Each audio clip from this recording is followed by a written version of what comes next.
Hello friends, मैं सोनाली स्वागत करती हूँ आपका आपके अपने चैनल पर। वैसे कल का वीडियो मैंने जहाँ पे ख़त्म होने वाला ही था, मगर मैंने पहले ही ख़त्म कर दिया था कल का वीडियो, क्योंकि वहाँ पे हस्बैंड जी ने आवाज़ दी तो मुझे लगा आप कंटिन्यू नहीं करते हैं, तो मैंने वहीं पे वीडियो स्टॉप कर दिया था। आपको गुड नाइट भी नहीं बोला था, क्योंकि मुझे लगा वैसे डिस्टर्ब नहीं करते हस्बैंड जी कभी भी, क्योंकि सबका खाना पानी होने के बाद, बिस्तरा लगने के बाद, घर का पानी भरने के बाद, बर्तन करने के बाद, वो पूरा काम ख़त्म करने के बाद जब सब लोग अपनी अपनी चीज़ों में लगते हैं, अब सबका खुद का टाइम है। कोई मोबाइल देखेगा, कोई टीवी देखेगा, कोई सो जाएगा, तो बस वही टाइम में आकर मैं अपने वीडियो बनाती हूँ, तो डिस्टर्ब करने का सवाल नहीं होता है। मगर कल हस्बैंड जी ने आवाज़ दिया तो मुझे लगा ऐसा क्या हो गया था, इसलिए मैंने वीडियो वहीं पे ही कंप्लीट कर दिया था। चलिए बढ़ते हैं आज के वीडियो की ओर, कि आज जीजा का वीडियो आ गया था, जहाँ पे ये गए हैं माता रानी के दर्शन के लिए वैष्णो देवी। तो उसमें इनका लास्ट वीडियो कटरा तक था, और उसके बाद जो है आज आया उनका वीडियो। कटरा के पास शायद इन्हें सिग्नल या वाईफाई या कुछ नहीं मिला होगा, तो वीडियो नहीं आए होंगे।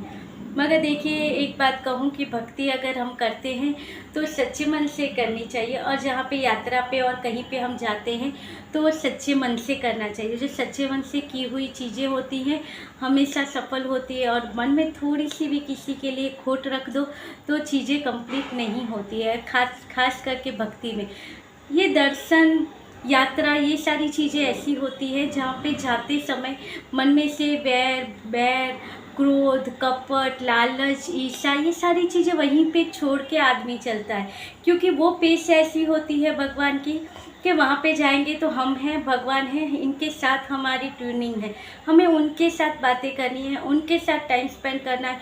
और जब यात्रा का जो टाइम होता है, जो समय होता है जहाँ पे हम जाते होते हैं, वो वैसे ही उसकी वाइब भी कुछ अलग होती है। और इस टाइम पे अगर किसी के बारे में मन में बैर रखो, ये रखो, तो कहाँ से वो यात्रा सफल होगी। भगवान के बारे में सोचो, उनका नाम लो, तो यात्रा अपने आप सफल होती जाएगी, रास्ते अपने आप सारे खुलते जाएंगे, और कब आप यात्रा करके घर वापस आ जाओगे पता भी नहीं चलेगा। मगर यहाँ पे कहते हैं कि थोड़ा सा भी ये हो, कहते हैं ना, तुम यात्रा पे गए थे और ऐसे काम किए, तुम्हारे धूल पड़े तुम्हारे ये चीज़ में, ऐसे कहते हैं।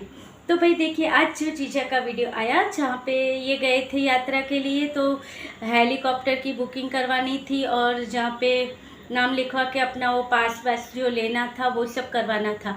जीजा ने यहाँ पे पहले ये जाके आए हैं, इसलिए इन्होंने दो तरह से प्लानिंग की थी, एक हेलीकॉप्टर से और एक दूसरा कुछ कार से या कुछ ऐसी कोई चीज़ें थी।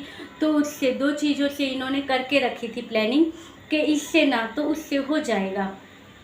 और जब हेलीकॉप्टर का और ये सारी चीज़ें हो गई थी, तो देखिए सबकी बारी आने लगी, और अचानक से वेदर चेंज हो गया। अब यहाँ पे वेदर चेंज हो गया, तो जो ये थे और इनके पीछे जो लाइन में थे उनका नंबर नहीं आ पाया, क्योंकि वेदर अगर ख़राब हो गया तो जो ये चीज़ें चल रही थी वो उन्होंने रोक दी। तो जीजा का दर्शन के लिए ये नहीं निकल पाई, जबकि इन्होंने बहुत टाइम लगाया था वहाँ पे लाइन में खड़े रहकर, मगर फिर वो चीज़ें नहीं हो पाई, तो ये वापस आ गए। और इन्होंने कहा अब हम पैदल ही अपनी जो यात्रा है वो कंप्लीट करेंगे, जबकि माताजी भी साथ में हैं, और वो इतना चल नहीं पाते हैं, क्योंकि उम्र वाले व्यक्ति इतना नहीं चल सकते हैं। तो शायद फिर भी अब माताजी का बुलावा आया है तो वो चीज़ें हो जाएंगी, माताजी सबका अच्छा करेंगी। मगर एक बात ये है कि देखिए, जाने के समय पे जब ये गाड़ी में बैठे थे, तब कांची के बेटे ने कहा था कि चपट लगेगी। फिर जीजा ने पूछा किससे चपट लगेगी, कैसे चपट लगेगी, क्या? तब जीजा ने खुद फिर बोला कि हाँ, हमारे हेटरों को चपट लगाएगी माताजी। तो देखिए, हेटरों को तो चपट नहीं लगी, मगर इन्हें वो चपट ज़रूर लग गई, कि देखिए किसी के बारे में इन्होंने अपने मन में थोड़ा सा बैर रखा कि हेटरों को चपट। यहाँ पे हेटरों का सोचने की क्या ज़रूरत थी, किसी और का सोचने। फैमिली के साथ हो, फैमिली के साथ अपना टाइम स्पेंड करो, क्यों दूसरों के बारे में सोचना है, क्यों हेटरों के बारे में सोचना है। हेटर तो फिर भी चाहते हैं कि माता रानी तुम्हारा भला करे, दर्शन हो जाए तुम्हारे, क्योंकि फैमिली के साथ गए हो, और क्यों किसी का हम बुरा चाहेंगे। मगर जब बुरा करते हो तो बुरा तो फिर बोलेंगे ही लोग, कि जहाँ पे गलत हो वहाँ पे तो गलत बोलेंगे, इन चीज़ों में नहीं बोलेंगे। मगर दूसरी चीज़ों में बोलेंगे। और इनकी ये चीज़ कहाँ पे सूट होती है, आपको पता है कि बुरा हम नहीं बोलते हैं, मगर जहाँ पे ये गलत है वहाँ पे बोलना पड़ता है। कि देखिए आज बग्गा का वीडियो आया था, जहाँ पे बग्गा गया है बग्गी को लेके उसके मायके, क्योंकि उसके भाई का बर्थडे था। यहाँ पे बग्गी ने नहीं कहा था कि मुझे जाना है, मिलना है, मगर बग्गा अपनी तरह से लेके गया। उनके लिए गिफ्ट लिए गए, केक लिया गया, सारी चीज़ें लेके वो लोग गए और वहाँ पे बर्थडे सेलिब्रेट किया। अब यहाँ पे बग्गी को भी समझ में आ रहा होगा कि देखिए कितना केयरिंग हस्बैंड है, कि मेरे लिए वो वहाँ पे मुझे अच्छा लगे, मेरे भाई का बर्थडे है उसके साथ मैं सेलिब्रेट कर सकूं, उसके लिए उसने मुझे मेरे कहे बगैर मुझे वहाँ पे लेके गया। उसके नज़र में अपने पति की इज्जत तो बढ़ ही गई कि भाई पति भी तो ऐसा है कि भाई देखिए पत्नी के मन में जो इच्छा है वो समझ गया कि भाई ये अगर उदास हो जाएगी, अपने भाई से मिल लेगी, उसका बर्थडे सेलिब्रेट करेगी, नए एनर्जी के साथ फिर से यहाँ पे घुल मिल जाएगी या अच्छे से एडजस्ट कर पाएगी दोनों फैमिलियों के बीच। तो उसने अच्छे से उसे लेके गया। तो इस तरह से केयरिंग अगर हस्बैंड होता है तो सारी चीज़ें आसान होती है, मगर जब जीजा जैसा हस्बैंड होता है तो वो चीज़ें आसान नहीं होती है। प्रीतो ने तो कितनी कोशिश की थी अपनी एक अच्छी हैप्पी फैमिली दिखाने के लिए। वो फेम कितनी अच्छी लगती थी हैप्पी फैमिली की, जहाँ पे हस्बैंड वाइफ है, सास है और फिर तो बेबी भी आ गया था। एक हैप्पी फैमिली थी। मगर क्या हुआ, किसी को नहीं जचा ये चीज़। लोग कह भी रहे थे, जब ये अलग हुए तब लोगों का कहना भी था कि देखो तुम लोग अलग मत हो, तुम साथ में रहो, आप दोनों की बॉन्डिंग अच्छी है, आप लोगों के वीडियो हमें अच्छे लगते। तो ये सारी जो चीज़ें थी वो प्रीतो ने की थी। क्यों? क्योंकि प्रीतो को पता था, अब सबको पता है कि जीजा के बहुत टाइम से, तो बहुत पहले से उनके वीडियो बन रहे थे, मगर कोई खास उन्हें फ़ायदा नहीं हुआ था। अब मुझे एक बीच में कुछ टाइम पहले कमेंट किया था, अच्छे से उन्होंने कमेंट किया था कि भाई देखिए फेस वैल्यू बनाने में टाइम लगता है, तो आप किसी के बारे में ऐसा मत बोलिए।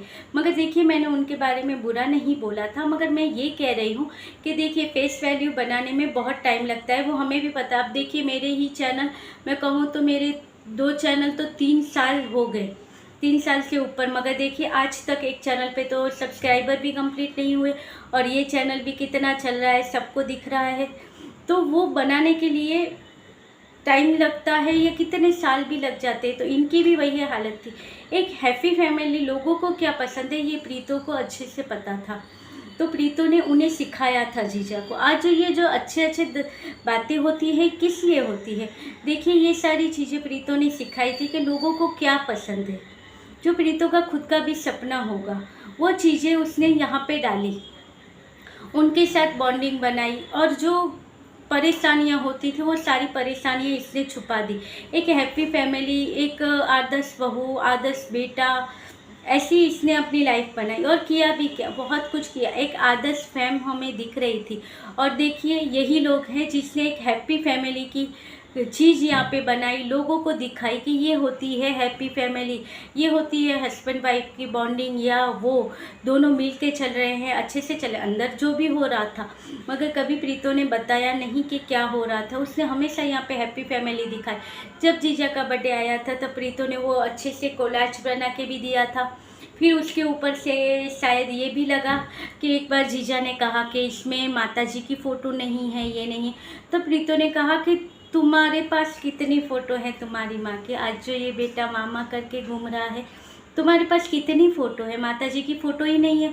बहुत ढूंढने के बाद प्रीतो को 1-2 फ़ोटो मिली थी, तो कोलाज में लगाई। और देखिए जिसने कोलाज दिया था उसे ही उस कोलाज से बाहर निकाल दिया। पहले उसमें जो उसकी फ़ोटो होती थी, जब सारी चीज़ें बिगड़ी तब जब उसकी फ़ोटो उस कोलाज में थी, उसके ऊपर, उसके मुंह के ऊपर काला काला बना दिया था। अब देखिए ये है एक अच्छा हस्बैंड, ये है संस्कारी फैमिली, जिसने अपनी वाइफ का जो फ़ोटो है, उन्हें पता भी है वो कोलाज उसने प्रीतो ने इन्हें गिफ्ट दिया था, जिसमें प्रीतो ने सारी चीज़ें डाली थी। एक बाप बेटे की बॉन्डिंग भी उस पर डाली थी, एक दादी और पोते की बॉन्डिंग भी बताई थी, एक माँ और बेटे की भी बॉन्डिंग बताई थी। सारी चीज़ें उस कोलाज में प्रीतो ने अच्छे से सेट की थी। उस कोलाज से तो निकाला, घर से भी निकाला, और ऊपर से उस कोलाज में उसकी फ़ोटो के ऊपर भी वो काला करके रख दिए थे, यानी काला मुंह दिखा रहे थे उसका। वो कोलाज के अंदर जो फ़ोटो थी प्रीतो की, उसके ऊपर, यानी नफ़रत की सीमा आप देखो कहाँ तक गई थी कि वहाँ पे भी इन्होंने नहीं छोड़ा।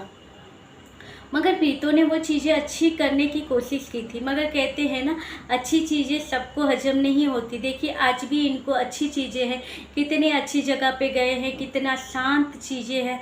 आप अपना मन कितने अच्छे से शांत कर सकते हो, दिमाग अच्छे से शांत कर सकते हो, और फिर वहाँ से चुस्त दुरुस्त होकर अच्छी तरह से अपनी लाइफ में चलते। जैसे कि कुछ दिन अब मेरे भी वीडियो नहीं आए थे बीच में 4 दिन, तो हम भी गए थे हमारी कुलदेवी के दर्शन के लिए। तब आने के बाद एक नई एनर्जी के साथ आदमी लग सकता है। मगर देखिए वहाँ पे भी जाके इनको वही है, हेटर ऐसे, हेटरों को ये पड़े, हेटरों को वो पड़े। क्यों अपनी लाइफ ख़राब कर रहे हो, क्यों पाप का घड़ा और भर रहे हो। वैसे भी जो पाप किए हैं वो कम नहीं है, और उसके ऊपर तो अभी और ज़्यादा चीज़ें कर रहे हो। भगवान के पास भी जाते हुए, दर्शन करके जाते हुए भी मन में ऐसे ही बैर भाव लेके जा रहे हो, तो कहाँ से आपकी यात्रा संपन्न होगी, ये भी तो सोचिए। और चलिए ये था आज का वीडियो। बाकी प्रीतो के बारे में क्या क्या किया है इनके लिए और कैसे किया है, उसकी बातें करें तो कितने ही भी वीडियो बना ले कम ही पड़ेंगे। मगर क्या करें, यहाँ पे ज़्यादा बातें भी किसके सामने करें, क्योंकि ये वीडियो मुझे पता है 4 से 5 मिनट भी नहीं देखा जाता है, और व्यू तो मैं वैसे भी देख रही हूँ 100, 150, 200 से तो आगे इसके व्यू नहीं बढ़ रहे हैं। तो किसे बताऊं कि प्रीतो ने क्या क्या किया है, कितना सपोर्ट भी कहाँ पे होगा, जहाँ पे 200 लोग देख रहे हैं, 300 लोग देख रहे हैं, तो कौन सा सपोर्ट मेरी तरफ से होने वाला है। तो चलिए जो भी है मैं खुश हूँ जितना भी है उसमें। तो चलिए आप लोग जितने भी हो मेरे लिए बहुत हो। तो चलिए ये था आज का वीडियो। अच्छा लगे तो लाइक, शेयर और सब्सक्राइब कीजिएगा। मिलते रहेंगे ऐसे ही वीडियो के साथ, तब तक के लिए bye, good night, sweet dreams.